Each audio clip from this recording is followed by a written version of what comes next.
We don't like to admit we've been deceived, especially not by someone we loved. But there's a particular kind of deception that doesn't just hurt, it haunts.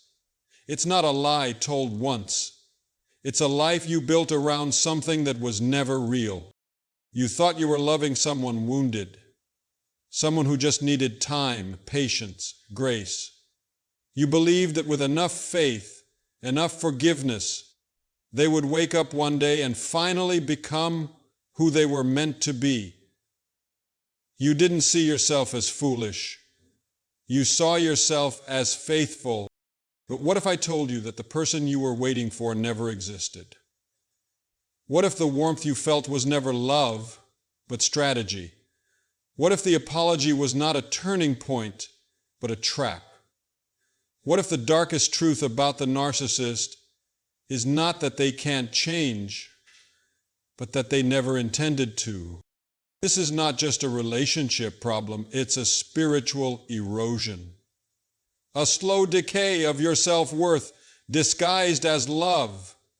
And if you've ever found yourself holding on, praying, hoping, bargaining, thinking maybe this time, then I urge you, do not look away, because the truth you've been avoiding might just be the truth that sets you free. Let's begin. You didn't love a person. You fell for an illusion. It's a sacred ache, the kind that seeps beneath the surface of logic, beneath timelines and facts, beneath even betrayal. It's the ache that comes not from being left, but from waking up to the reality that you were never truly with someone at all. You weren't abandoned by a soul who couldn't love you right. You were deceived by a mask that never loved you at all. We don't like to call it illusion. It feels too shameful, too bitter to swallow. So we use words like potential or miscommunication or emotional unavailability. But what if we stopped running from what this really was? What if we were brave enough to name it? You weren't in a relationship with a wounded human who struggled to love.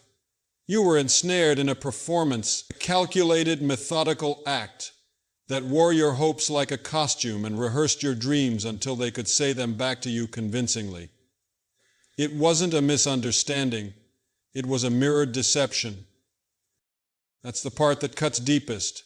The narcissist didn't guess what you wanted. They studied you. They took inventory of your values, your wounds, your fears, and your deepest longings. And then they presented a version of themselves that appeared divinely compatible. They didn't fall in love with you. They imitated the kind of person you were hoping to meet. That's not connection. That's design. You weren't chosen to be loved. You were chosen to be used. And because you are real, because your heart doesn't operate through illusion, you responded with honesty, with sincerity, with all the holy weight that love carries. You gave fully. You prayed through the confusion. You forgave what felt like inconsistency. You held on when you should have walked. And you did it all because the version of them you fell for felt too vivid to be a lie. But now you see it, don't you?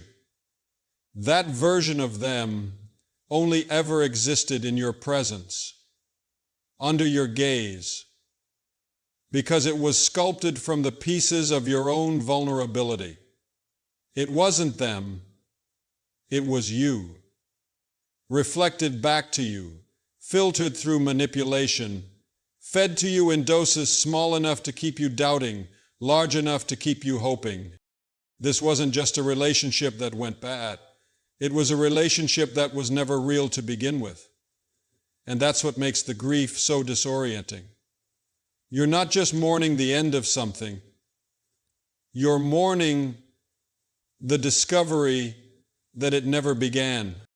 There are no anniversaries for illusions, no apologies for rehearsed affection, no closure for a character that only existed when the curtain was up. And yet you find yourself heartbroken, fragmented, confused, because everything in your body loved what was never real. That's not madness, that's being human. That's what it means to be a person who loves honestly, in a world where some people only love strategically. But here's where your redemption begins. Not in them returning, not in them awakening, but in you finally knowing, in you seeing clearly, in you naming the illusion and withdrawing your light from the stage they used it to build. You were never loved by them, but you were loving. You were never seen by them, but you are still worthy of being known. You were never chosen for your wholeness. You were selected for your ability to pour out, to forgive, to remain soft in the fire. And now it's your turn to choose differently. Not because you failed, but because you see now.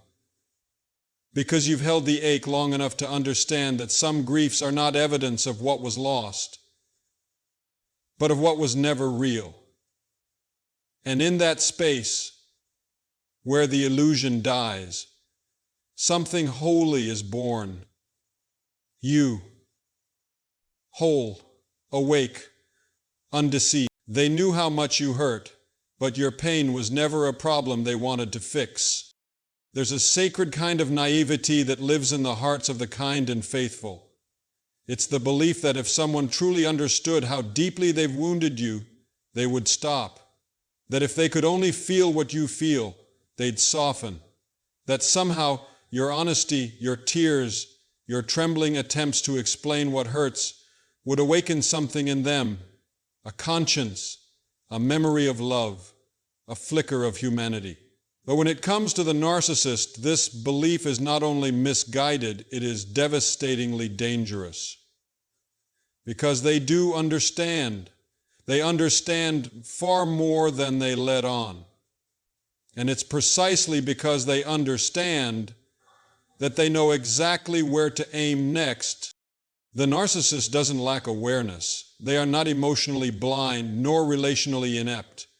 On the contrary, they are often some of the most psychologically observant people you will ever meet. They understand pain, empathy, connection, and trust, but not as a language to speak. They understand it as a tool to wield. They see your vulnerability not as a place to tread gently, but as a map, a roadmap to your deepest emotional entrances and eventually exits. And when they hurt you, it is not clumsiness. It is precision. The most harrowing part of surviving a relationship like this is coming to terms with the fact that your suffering was never invisible. It was simply unimportant. They saw it. They often caused it. And then they used it. Your pain was not a barrier to their behavior. It was a weapon to maintain control. When you cried, they didn't feel regret. They felt leverage. When you withdrew, they didn't self-reflect. They strategized. When you finally built up the courage to name the wound, they didn't respond with remorse. They responded with reversal, making you the aggressor and them the misunderstood victim. You've seen it, haven't you? The way your sorrow became an inconvenience. The way they mocked what they once praised. The way every time you began to regain clarity, they introduced just enough chaos to fog your vision again.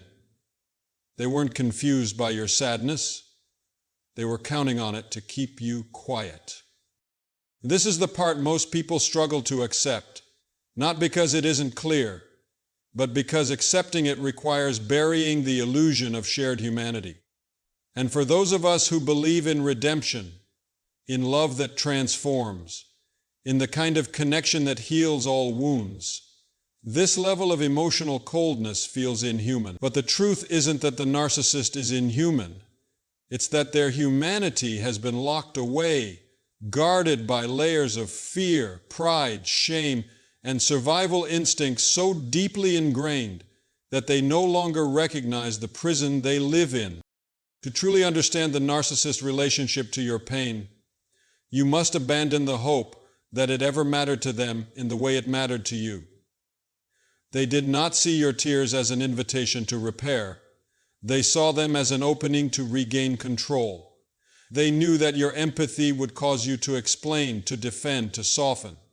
They knew that your hope would cause you to wait, to doubt yourself, to give them one more chance. And they used every ounce of that sacred innocence to reassert their hold on you. And here's where the internal conflict takes root. You know you've been hurt, but you also remember the moments that felt real. You remember the gaze that lingered, the words that landed, the fleeting acts of kindness that seemed to contradict the cruelty. And that contrast is what keeps you tethered. Maybe they do care, you whisper. Maybe they're just afraid. But this too is part of the architecture. Intermittent softness is not a sign of suppressed love. It's the bait that keeps the cycle going. A dog that bites you and then licks your wounds is still a dog that bites. And so your pain lingers not just because of what they did, but because of what you hoped it meant. You thought your honesty would open their heart. You thought your suffering would awaken their soul. But the darkest truth, the one you've been circling in silence, is that they never intended to change, because change would require them to confront the very behaviors that gave them power.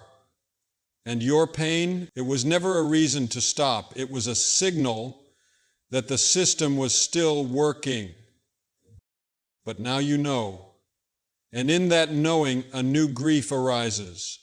Not the grief of what they did, but of what they never felt.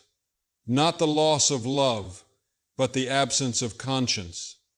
Not the pain of being hurt, but the clarity that you were never truly seen, not in the way that love sees. And though this truth may feel like death, it is also the beginning of freedom, because once you understand that your pain was never going to be enough to inspire their transformation, you can stop offering it like a sacrifice.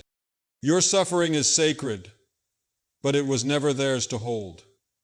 It's time you carried it back into the arms of truth, where it can be healed, not used, where it can be honored, not manipulated, where it can be released, not recycled. Their apologies were not redemption. They were tactics to reset control. There's a kind of heartbreak that doesn't come when someone harms you. It comes when they pretend to care afterward. You stand there holding the pieces of yourself that they shattered, and suddenly they appear with soft eyes and trembling voices saying, "I'm sorry, I never meant to hurt you." And for a moment, a brief, trembling moment, something in you exhales, because it sounds like recognition. It looks like remorse. It feels like love. But what if I told you that wasn't healing beginning? What if I told you it was the next phase of control? The narcissist knows exactly what to say when they feel you slipping away. They've studied your forgiveness, your faith, your patience. They've watched how long you take to return after pain, how quickly your boundaries blur when someone shows regret. And so they don't apologize to change. They apologize to reset, to reestablish their place inside your trust, to reopen the door you just locked with everything in you. It is not repentance, it is rehearsal. Their words are crafted not from sorrow but from strategy. Their timing is never accidental. They don't apologize when they first hurt you. They wait. They watch. They let you sit in the silence, in the ache, in the confusion. And then when your resolve begins to form, when you've almost decided to walk away, they re-enter the scene, not with explanation, but with just enough vulnerability to make you question your clarity. The cruelty of it lies in the contrast. They know what your heart wants. They know what kindness looks like. They know how to imitate accountability with just enough nuance that it feels real, but never deep enough to transform into action. Their apologies are emotional anesthesia. You feel the pain numbing, but the wound remains, hidden, untreated, festering, just beneath the surface. You begin to question your instincts. You wonder if maybe you misjudge them, if maybe their pain is genuine, if maybe, just maybe, this time is different. Because your soul is hardwired for redemption. You want to believe in second chances. You need to believe that people can change. And they know that.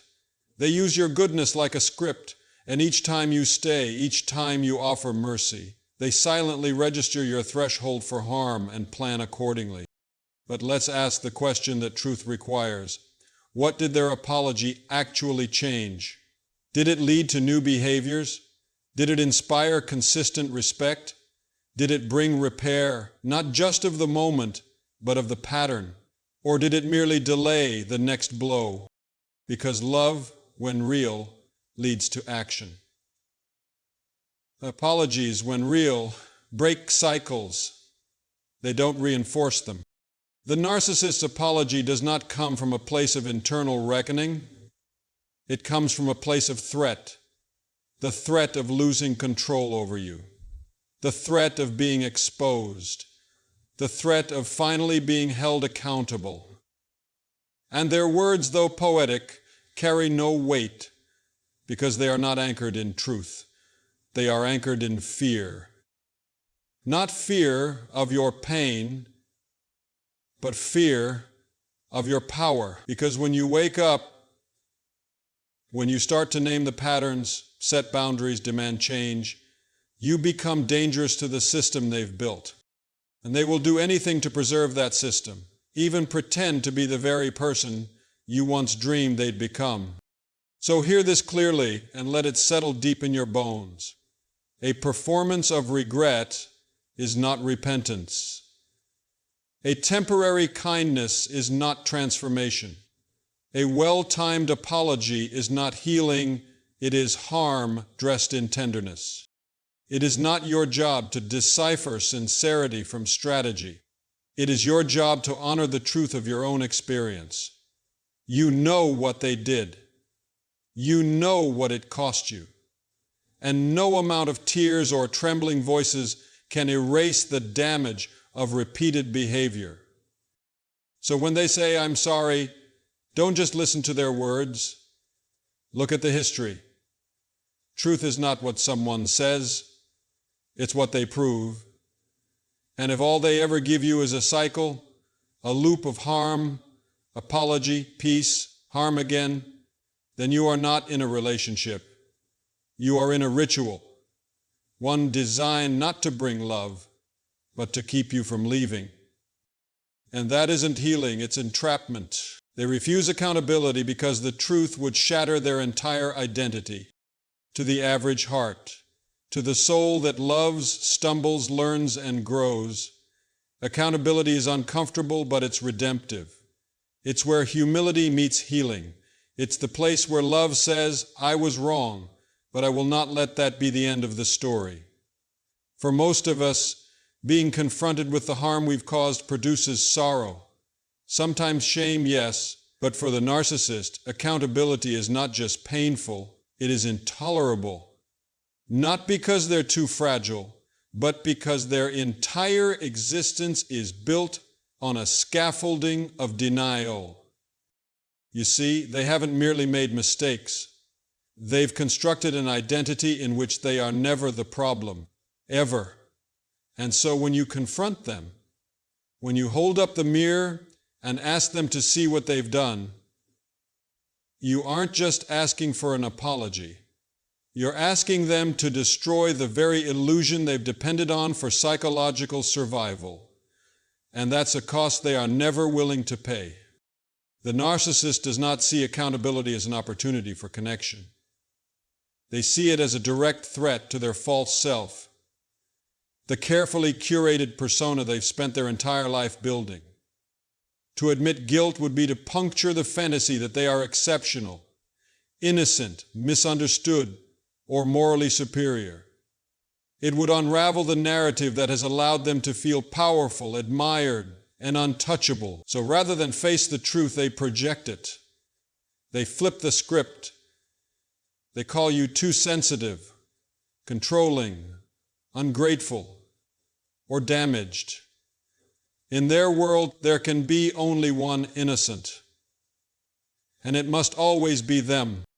And what's worse is how convincing they are when they do it. Because they don't just avoid blame, they rewrite reality. They say things with such conviction that you begin to question yourself. Maybe I did overreact. Maybe I shouldn't have brought it up again. Maybe I was too harsh. Before long, you're apologizing for expressing pain. You're second-guessing your own instincts. You're shrinking in the name of keeping the peace. And this erosion of your clarity is exactly how the narcissist escapes responsibility while keeping you trapped in the cycle. But here's the deeper truth, and it's one that may burn before it frees. They are not incapable of understanding what they did. They are unwilling to carry the weight of it. There's a difference. The narcissist is not drowning in shame, begging for rescue.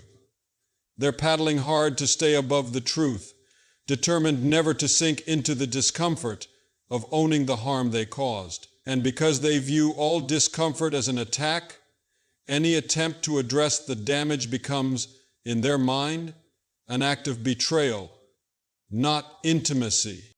This is why, even when you bring things up gently, even when you speak with tears in your eyes and love in your voice, they still twist your words, still find ways to punish you emotionally, still retreat behind the fortress of denial they've built. And every time they do, you feel a little more invisible, a little more silenced, a little more unsure if what you experienced was even real. But my friend, it was real. The wound was real. The pattern was real. And your voice, the one they keep trying to discredit, is telling the truth. The fact that they refuse to hold it does not mean it's not worth holding. It means you are no longer in a relationship with someone willing to build anything authentic. You are standing before someone who would rather preserve the illusion of being good than actually become good. And that is the tragedy. Because accountability, while hard, is the very thing that makes love possible. It's what restores broken things. It's what humbles the ego and opens the door for reconciliation. But when someone chooses, and yes, it is a choice, to reject that sacred process, they are not just avoiding pain. They are refusing love. And you cannot carry the weight of two people's souls. You cannot be both the wounded and the healer, both the victim and the redeemer, not forever. So if you've been waiting for a moment of clarity from them, that one breakthrough where they finally say, yes, I see it now and I will make it right, understand what you're really asking for. You're asking them to abandon the very identity that keeps them afloat. And unless they are radically willing to lose their illusion, they will never embrace the truth. Not because the truth isn't available, but because the truth requires surrender. They'd rather lose you than surrender themselves. But you don't have to stay in that waiting room anymore. You've held the mirror long enough. You've asked, you've prayed, you've pleaded. Now it is time to walk away. Not because you gave up too soon, but because they never showed up at all. Your hope is not noble anymore. It's the chain that keeps you bound. There are few things more sacred to the human spirit than hope. Hope is the ember that stays lit when the fire has gone out. It is what gets us out of bed in the morning after sleepless nights. It is what pushes us to forgive, to endure, to believe in second chances. And when you are a person of depth, of compassion, of faith, hope becomes a virtue you cling to, sometimes harder than you cling to the truth. But when you love a narcissist, your hope stops being holy. It becomes a prison. Not because hope is wrong, but because it has been hijacked, taken from its rightful place as a light toward goodness, and turned into a leash that pulls you back into destruction. The narcissist doesn't need to be consistent. They don't need to change. They don't need to treat you well, because your hope has already done the work for them. They've watched you offer grace without growth. They've seen you make excuses in the name of empathy. And with every second chance you hand over, they become more confident that you will stay. No matter how many times they cross the line. And that is their silent strategy. They don't need to win your trust again. They just need to keep you hopeful. Hopeful that the version of them you met in the beginning will return. Hopeful that your loyalty will soften their heart. Hopeful that if you just say the right thing, love them the right way, hurt enough to prove your sincerity, they'll finally become who you believed they could be. But they won't. Because that version of them was never real. It was a mask, a hook, a temporary reflection of your dreams. And the longer you keep hoping it will return, the longer you stay locked in a cycle where your love is never received, only used. You see, the narcissist doesn't need to destroy you outright. They just need to keep you waiting. Waiting for the apology that never comes. Waiting for the consistency that never arrives. Waiting for a moment of tenderness to make all the cruelty worth it. And the tragedy is not that you wait. It's that you begin to measure your worth by your ability to endure the wait. You start telling yourself that perseverance is strength, that faithfulness is virtue, that staying means you're loving like Christ. But Christ never told us to remain loyal to illusion. He never asked us to sacrifice truth on the altar of potential.